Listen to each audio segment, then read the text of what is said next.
All in all, driven by passion, Albert Einstein was one of the greatest physicists and Nobel laureate who had contributed a lot to the field of science.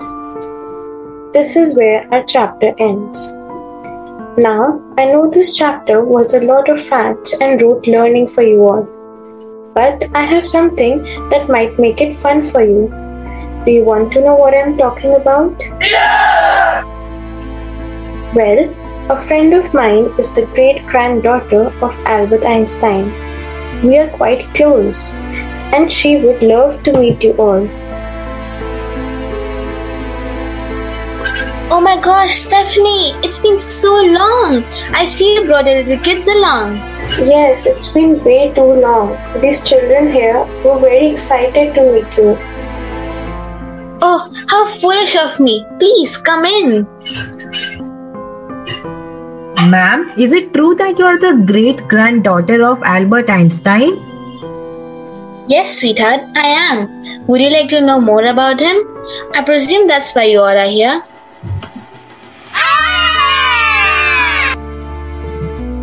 Well, it was a long time ago.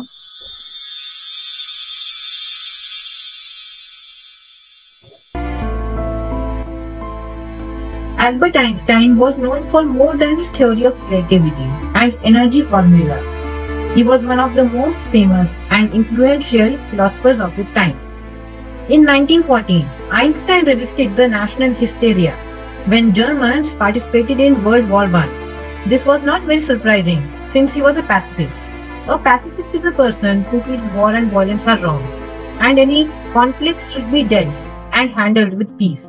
He rejected communism as undemocratic and authoritarian. Nationalism is an infantile sickness. It is the measles of the human race. When Einstein was visiting the US, Hitler rose to power back in Germany. The Nazis ransacked his home and spread a lot of disparaging news about him. Unable to return back to Germany because of the heavy price on his head, Einstein settled in the US. Concerned about his friends and colleagues back home, Einstein used his influential position to help with the immigration of many Jewish professors, scientists, and refugees trying to escape Hitler. I consider it important, indeed urgently necessary for intellectual workers to get together, but to protect their own economic status and also to secure their influence in the economic field. Assessing the warlike and aggressive behavior of the Nazis, Einstein wrote a letter to the then President Franklin D. Roosevelt, sharing his apprehension about the fact that the Nazis might be building nuclear weapons and to explore making them first. Because of this, a project was launched which ended in US making the atomic bombs. Einstein was quite shaken by this and the fact that the Nazis had nothing in mind regarding those A-bombs. Einstein again and again reiterated that he had no contribution whatsoever in the making of the nuclear bomb. He also stated that had he known about the consequences of his letter, he would not have written it. A man's ethical behavior should be based on sympathy, education, and social ties. Religion isn't necessary. Man would indeed be in a poor way if he had to be restrained by the fear of punishment and hope of reward after death.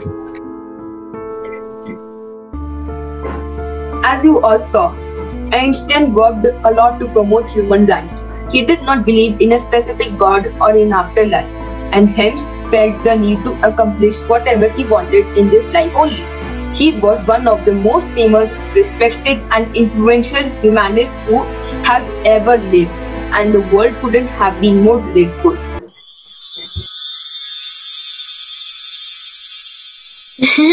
Well, that was some nostalgic trip back.